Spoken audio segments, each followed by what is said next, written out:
guys, what's up? Back for another unboxing, and quick note, because this is not the latest unboxing I've done. So I did another unboxing about a week or so ago that was a technical nightmare. I just screwed it up on every level.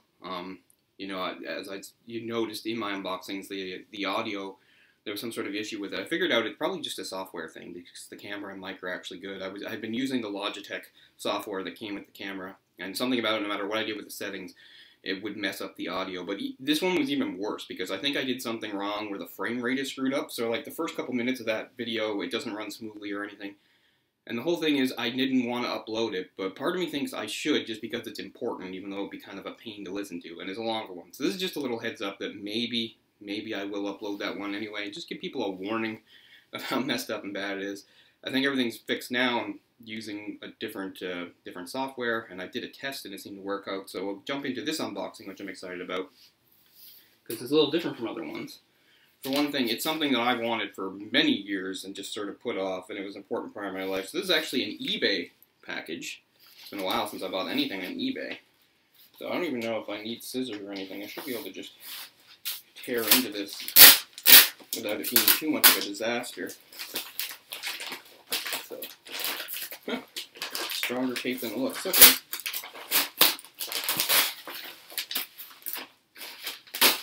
I'm going to be a little careful here. I don't care about the package. It just... Yes, there we go. So, what have we got? This is EGM number 65. Wow, it's in pretty good condition, too. I mean, yeah, a little frayed here and there, but not bad, considering this is the December 94 issue. And I'm fairly certain this is the first EGM I ever read. Now, sometime, I think in early 97, maybe even late 96, I started getting EGM monthly. I never subscribed. I simply would just buy it at the newsstand every month. And I've got well over 100 of them. Some of them are here in Halifax with me. Some of them are back in Sydney at my parents' house. And they're in varying degrees of condition. None are that too bad.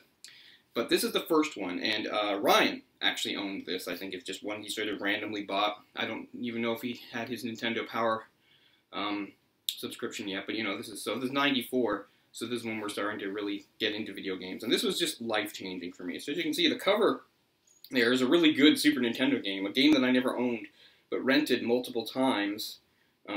This is X-Men Mutant Apocalypse, which is really a great sort of side-scrolling beat-em-up where you get to do a mission to Genosha, and you get to play as the characters here. Actually, Psylocke seems to have been bumped off the cover because you got Gambit, Beast, Wolverine, Cyclops, and Apocalypse in the background, but the other playable character, and only female, is Psylocke, which is too bad.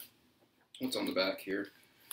A special joystick for the thing. So this is also, as you can see, pretty hefty. This is EGM's biggest issue ever. It is like over 400 pages long, and this was life-changing for me because almost everything in here fascinated me because there was so much. This is, again, pre-internet. This is the fall of 1994, and you know, I'm reading this probably around that time or maybe early 95. I borrowed it from, the thing was, right, I poured through it at Ryan's house. Eventually he let me borrow it, and I never gave it back to him, and it literally like fell apart because I dragged it around Reddit. I'll try to be careful with this one, which I paid a decent price for on EGM, not EGM, but on eBay. But for instance, here's the whole thing. This taught me so much. Again, this is pre-internet, right? So this really opened my eyes because there's a big emphasis in this magazine in particular on like import stuff and stuff from Japan. This is the first Dragon Ball stuff I ever saw about this game. I didn't know the show. The show had not yet come to North America. Didn't know the manga, of course. Just knew there was a fighting game with some interesting characters. And what's funny is I remember when each one would talk about various characters, it would show, like, the Saiyans. It would show most of the Saiyans in their Super Saiyan forms. So I can remember, like, the very first time I saw Vegeta on the show, I didn't understand why his hair wasn't yellow. I was like, I know he had yellow hair. Like, I didn't even know about the forms. But there's just so much stuff in here. And, so yeah, this goes through it. It talks about all the different characters. But that's just one little thing. And I don't have time to show everything. Just sort of random going through. But the other big thing I have to find is the most life-changing thing of all. Was there's a feature in here about my favorite game of all time, Final Fantasy III, also known as Final Fantasy VI, but Final Fantasy III, where it's a Super Nintendo release in North America. Because I was fascinated, again, because I hadn't played an RPG before at this point, and I just didn't really understand what that would entail. Look at this, speaking of RPGs, here's an ad for Lunar the Silver Star, which is just like the trope maker and codifier for so many JRPGs to follow. This is, of course, the Sega CD release as it came out. A Boundless Love Story, an Epic Adventure, an instant classic only on Sega CD. So I never played the original version, but I played Silver Star Story Complete, the upgraded version that came out, I think, around 97 or 98 on the PlayStation 1. But again, this is before the PlayStation was even out. So this also introduced me to so much, not just all these Japanese concepts and things that I didn't know about, but also what's sometimes known, I think, is like, is it the fourth? Yeah, because if Super Nintendo and the Genesis and stuff is the fourth generation, and you say that PlayStation and N64 and Saturn is the fifth generation. Sometimes what's known as the fourth and a half generation is the in-between stuff, although I think it counts as the fourth, which is the 3DO and the Atari Jaguar. These are things I did not know existed. They were not in stores. So here's the press start. The Saturn has, at this point, the Saturn has just been launched in Japan, but has not come out here yet. So there's some early details here. Maybe I should check the masthead or the... There must be a table of contents so I can find what I'm looking for. Oh, I love this ad. I actually had this torn out. I had this ad torn out and like hanging on my bedroom for years. Final Fantasy 3. It doesn't seem fair, does it? With Moog or Mog or whatever you want to call them there, the Google.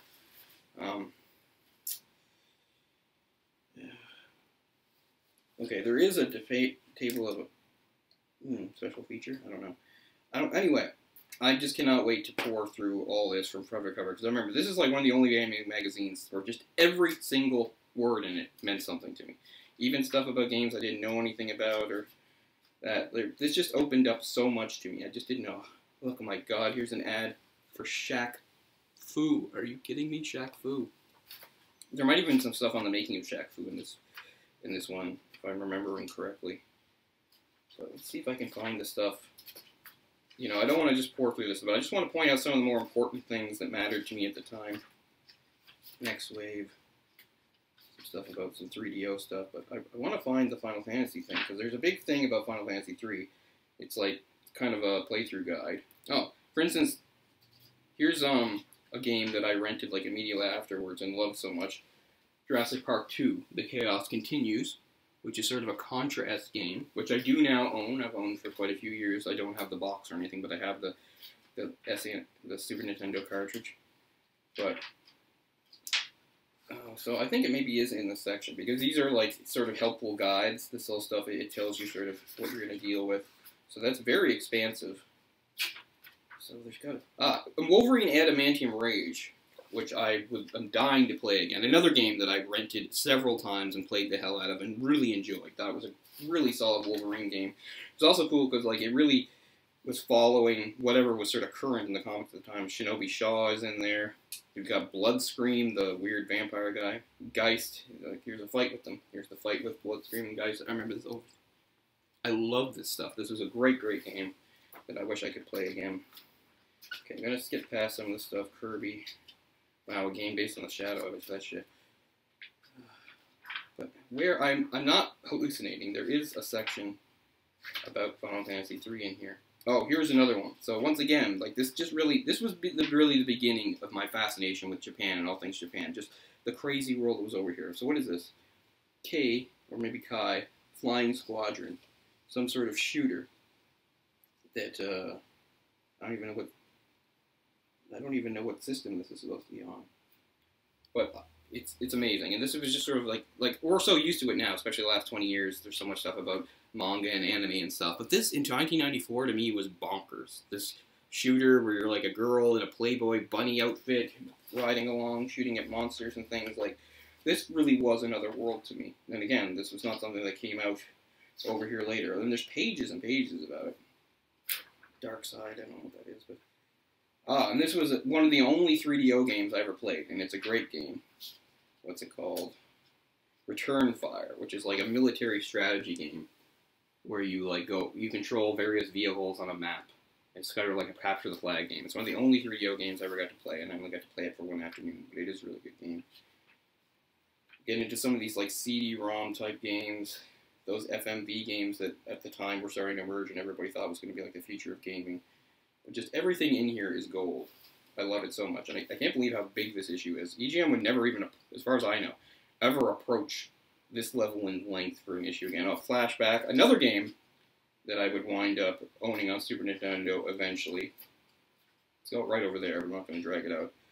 Flashback. I think, and this had multiple things, including a 3DO release. I think it was on Genesis, Super Nintendo, and 3DO. So I was really fascinated by this 3DO. And at the time, I think I thought 3DO was made by Panasonic. Because I didn't understand. 3DO was the company, but as far as the hardware for making the system went, they gave it to various manufacturers, and Panasonic was just one of them. For a while, I thought it was just the same thing as the Sony PlayStation. I thought it was Panasonic 3DO. I didn't understand. The 3DO was the company, and it was different electronics people making that.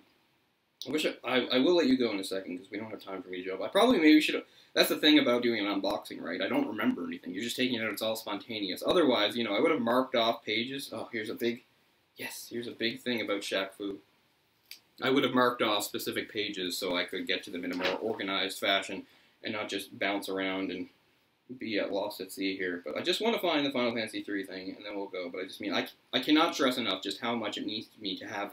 I know it's just a magazine, but to have this issue, because it really was life-changing for me. It really moved me into the world of, you know, happy kid. I was, 10 or 11 years old playing Nintendo games and stuff, to wanting to be a more serious gamer. And EGM itself would have a huge impact on my life in other ways. It's a little personal, so we won't get into it. But it definitely formed a lot of ideas and goals and things in my head at the time that shaped my life for a while. So here's some of the cover story, Mutant Apocalypse. Beautiful, bright, colorful game, really satisfying game. I watched a playthrough on YouTube of it just a week or so ago. It was really satisfying to see it. I've beaten the game, but I haven't beaten it with all the characters. Ah, here we go. So finally, there's a really big section here devoted to Final Fantasy III. And I hadn't played a Final Fantasy before, hadn't even played it really an RPG before, and I was captivated by all these captions and these things, this world map. There's a part where they're talking about fighting people, and I remember, I'm not going to get into it, but it's giving you some advice about how to deal with somebody. It's like, and it says something like, this character should use this, while the other should just focus on attacking. And I just remember that kind of blew my mind, because I didn't even understand what it meant to control multiple characters at once. So it was very soon after this that either Ryan or I first rented it, and the game just took over our lives. And to this day, all these years later, nearly 30 years later, the game is still my favorite game of all time. Final Fantasy VII is probably in second. I'm very excited and interested in the remake stuff. But this is the game.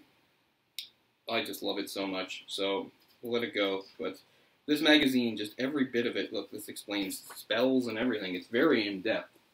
But I'm just so thrilled to have this magazine and to take good care of it, so this one doesn't fall apart on me. But I was really happy to finally get around to it, because for years I would see various old EGMs on sale on eBay and lots and things, and when I finally saw this one, I thought, it's time to pull the trigger, it's time to go. So I'm just really thrilled.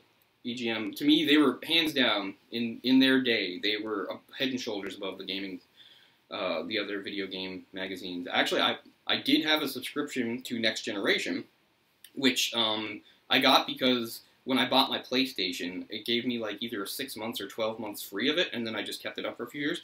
I didn't really like Next Generation at the time. Looking back now, I like it because it was sort of more of an adult-geared magazine than some of the more kidsy ones like a Nintendo Power or a Game Pro. It really focused on things like what was going on in the industry, and at the time I wasn't interested in that, but now of course I am. It's very fascinating to read articles about game developers and publishers and all the business side of it. But at the time I wasn't. So I have a ton of those as well too. But to me, EGM, they were the top. I read some Game Pro, I read some Game Fam, I read Nintendo Power at Ryan's house. But EGM to me, they were the best. I trusted them.